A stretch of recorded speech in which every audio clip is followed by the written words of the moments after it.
Assalamualaikum warahmatullahi wabarakatuh. Perkenalkan, nama saya Muhammad Rifki Mardiansyah dari Fakultas Ekonomi dan Bisnis Universitas Profesor Dr. Hamka. Sini saya akan menjelaskan tentang Project Management. Proyek dan manajemen proyek. Proyek adalah urutan atau sementara aktivitas-aktivitas unik, kompleks, dan terkoneksi yang memiliki satu tujuan atau sasaran dan harus dilengkapi dengan waktu yang spesifik, sesuai dengan anggaran dan sesuai dengan spesifikasi. Manajemen proyek adalah proses yang melingkupi, merencanakan, menyediakan, staf, mengorganisasikan, mengarahkan, dan mengontrol perkembangan sebuah sistem yang dapat diterima dengan biaya minimal dan dalam jangka waktu tertentu. Manajemen proyek versus manajemen proses. Manajemen proyek adalah proses melingkupi, merencanakan, menyediakan staf, mengorganisasi, mengarahkan, dan mengontrol perkembangan sebuah sistem yang dapat diterima dengan biaya minimal dan dalam jangka waktu tertentu. Sedangkan manajemen proses adalah aktivitas mendokumentasi, mengelola, dan secara terus-menerus memperbaiki proses perkembangan sistem. Proyek dianggap sukses jika sistem yang dihasilkan diterima oleh pelanggan. Sistem informasi yang dihasilkan tepat waktu. Sistem informasi yang dihasilkan sesuai dengan anggaran. Proses pengembangan sistem memiliki impak minimal pada operasi-operasi bisnis yang berkesinambungan. Penyebab kegagalan suatu proyek. Kegagalan untuk membentuk komitmen manajemen atas pada proyek. Kurangnya komitmen organisasi pada metodologi pengembangan sistem. Mengambil jalan pintas tanpa melalui metodologi penelitian.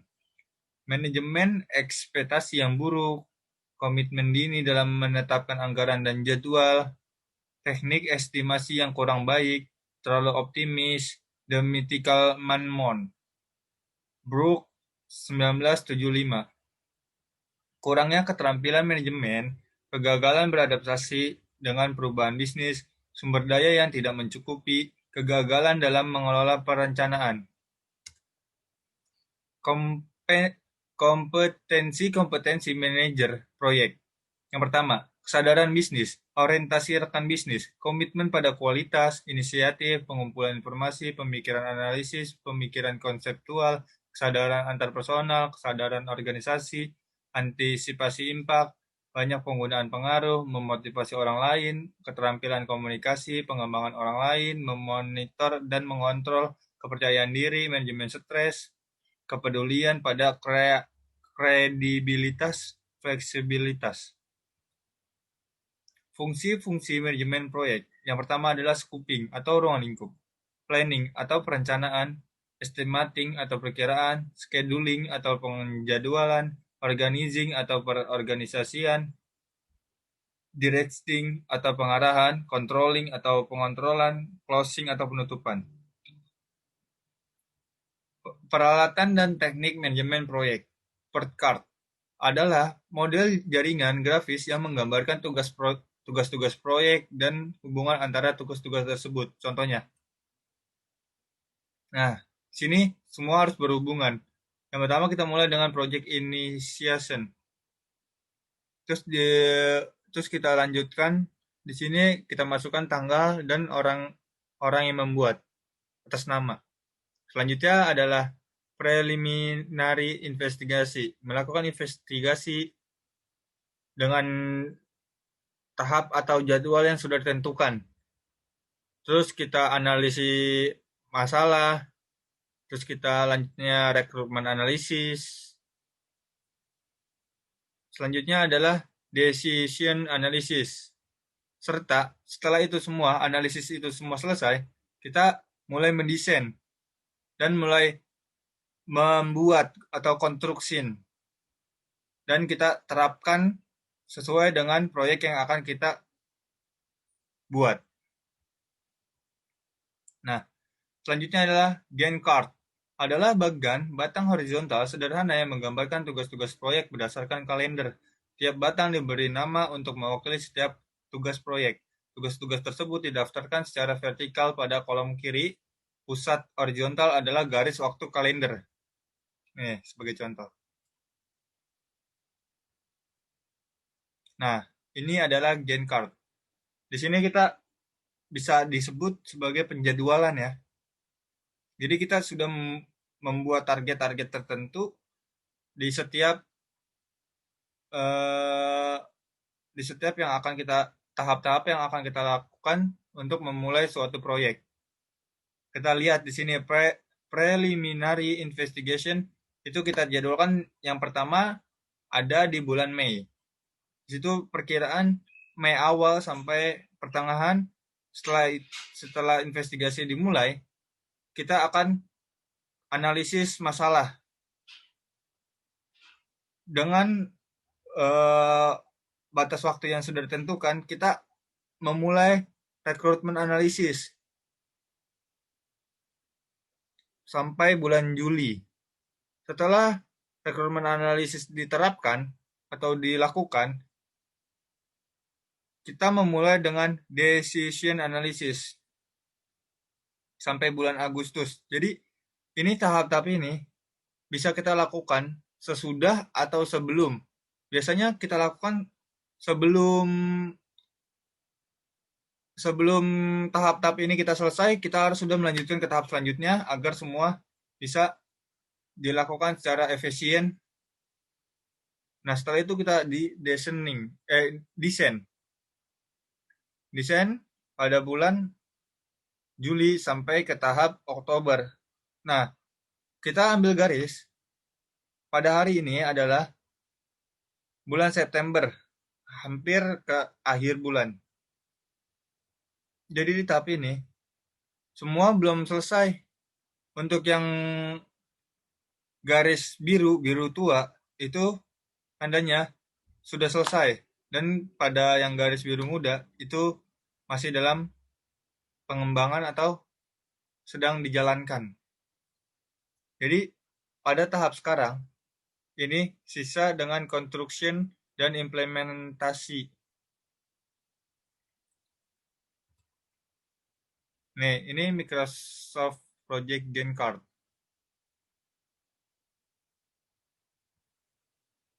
Sama, ini semua saling berkaitan satu sama lain dari tahap ke tahap dengan waktu atau tenggang yang sudah ditentukan atau estimasi waktu yang sudah ditentukan. Nah, di sini ada siklus hidup proyek, manajemen proyek. Yang dimana siklus ini semuanya saling berkaitan satu sama lain. Nah, di sini negotiation scope berkaitan dengan the project team. Intinya di sini semua saling berkaitan. Tapi dilakukan dengan cara yang berurutan. Strategi perencanaan proyek. Joint Project Planning atau GPP atau perencanaan proyek gabungan adalah strategi tempat semua stakeholder dalam proyek atau para pemilik, pengguna, analisis, desainer, dan pengembang sistem semua berpartisipasi dalam seminar manajemen proyek selama 1-3 hari, dan hasilnya adalah konsepsus lingkup, jadwal, sumber daya, dan anggaran proyek. Atau seminar atau pertemuan selanjutnya memungkinkan diperlukan untuk menyesuaikan dengan lingkup anggaran dan jadwal. Nah, di sini kita aktivitas pertama yaitu menegosiasikan lingkup. Skop atau lingkup mendefinisikan batas-batas sebuah proyek apa saja, bagian bisnis yang dipelajari, dianalisis, dirancang, dikonstruksi, diimplementasi, dan yang terakhir diperbaiki. Nah, ini yang sangat penting yaitu yang dilakukan produk, kualitas, waktu, biaya, dan sumber daya. Statement of work atau pernyataan kerja yang merupakan deskripsi negatif pekerjaan yang dilakukan sebagai bagian sebuah proyek, atau dengan kata lain menggunakan scope statement atau pernyataan lingkup.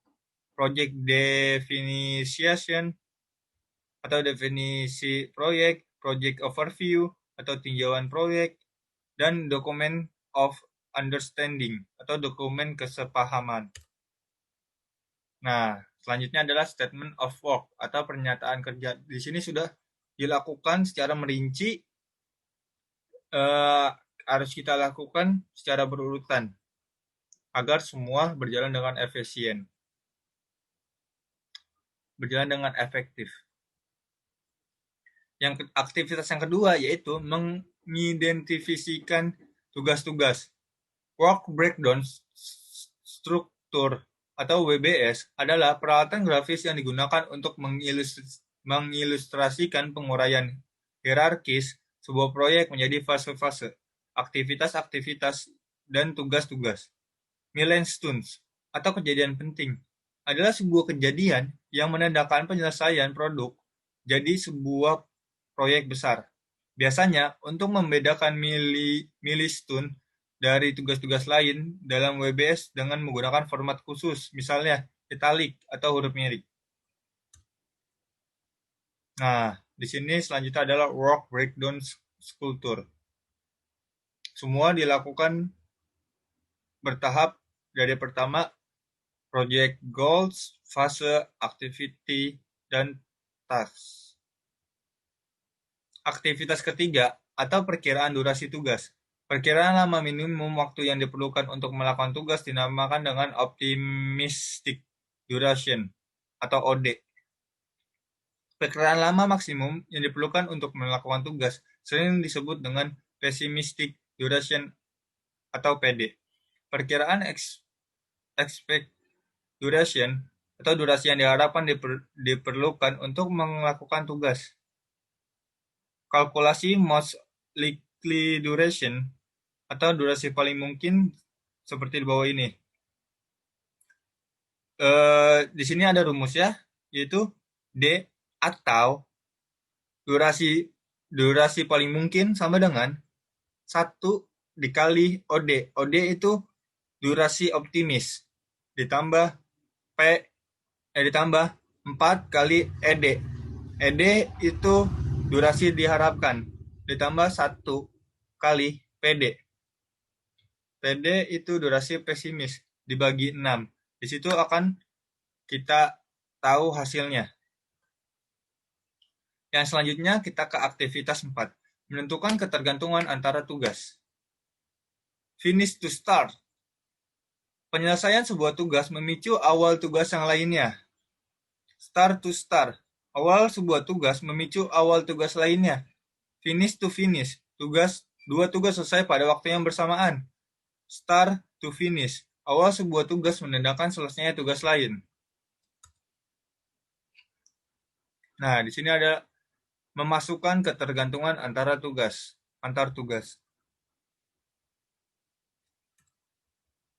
Yang selanjutnya kita ke strategi penjadwalan. Forward scheduling menentukan tanggal mulai proyek dan menjadwalkan ke depan dari tanggal tersebut. Berdasarkan durasi terencana tugas-tugas yang diperlukan, ketergantungan tugas-tugas dan alokasi sumber daya untuk menyelesaikan tugas-tugas tersebut. Mengproyeksi tanggal penyelesaian proyek dengan mengkalkulasikan. Reserve scheduling menentukan tanggal waktu proyek dan menjadwalkan mundur dari tanggal tenggat waktu tersebut. Tugas-tugas, durasinya, ketergantungan, dan sumber-sumber daya harus dipertimbangkan untuk memastikan bahwa proyek tersebut dapat diselesaikan dengan saat tenggat waktu. Jadwal proyek dalam tampilan kalender. Nah, di sini dapat dijelaskan. Sama seperti yang tadi telah saya jelaskan, semua saling berkaitan.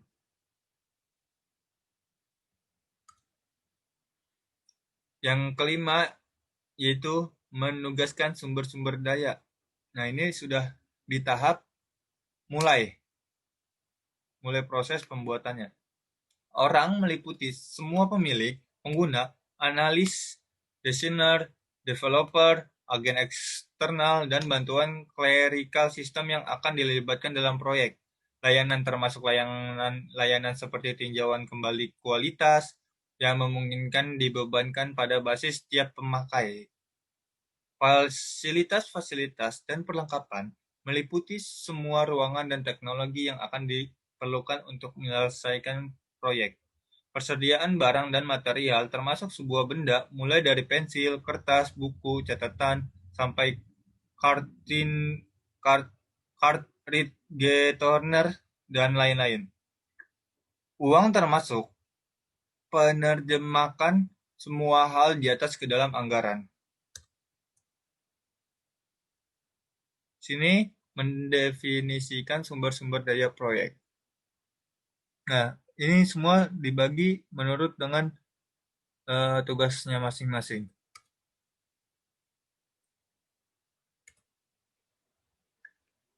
Yang selanjutnya adalah resource leveling atau penyeimbang sumber daya. Resource leveling adalah sebuah strategi yang digunakan untuk mengkoreksi sumber daya yang dialokasikan berlebih dengan kombinasi penundaan atau pemecah tugas-tugas. Dua pendekatan dalam resource leveling, yaitu task delaying atau penundaan tugas-tugas, task splitting atau pemecahan tugas-tugas. Penundaan dan pemecahan tugas-tugas, critical path. Sebuah proyek adalah urutan tugas-tugas tergantung yang memiliki jumlah terbesar dari most likely duration. Critical path menentukan tanggal penyelesaian paling awal proyek yang mungkin, atau tugas-tugas pada critical path tidak dapat ditunda tanpa memasukkan jadwal penundaan, karena akan menyebabkan penundaan penyelesaian keseluruhan proyek. Slack time atau available for any not critical task is the amount of delay that can be tolerant between the starting time and completing time of a task without causing a delay in the completion date of the entire project. Atau tasks that have slack time can be delayed to achieve resource leveling. Yang selanjutnya yaitu aktivitas ke-6, direct the team effort. Nah, di sini kita lihat semua ada tahap-tahapnya. Yang pertama yaitu forming, strumming, norming, performing. Yang ketujuh, monitor and control progress. Yang pertama, progress reporting, change management, expansion management, schedule adjustment, critical part analysis, atau CPI. Nah, yang selanjutnya ya simple outline for a progress report.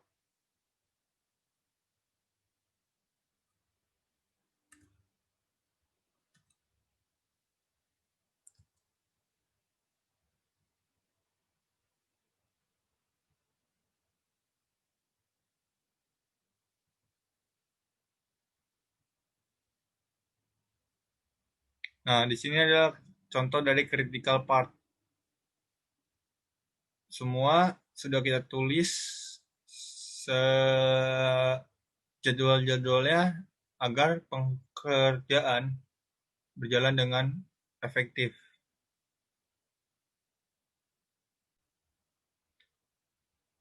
Selanjutnya, saya akan menjelaskan tentang proyek manajemen. Proyek adalah suatu usaha dengan mengarahkan sumber daya yang tersedia yang diorganisir untuk mencapai tujuan tertentu.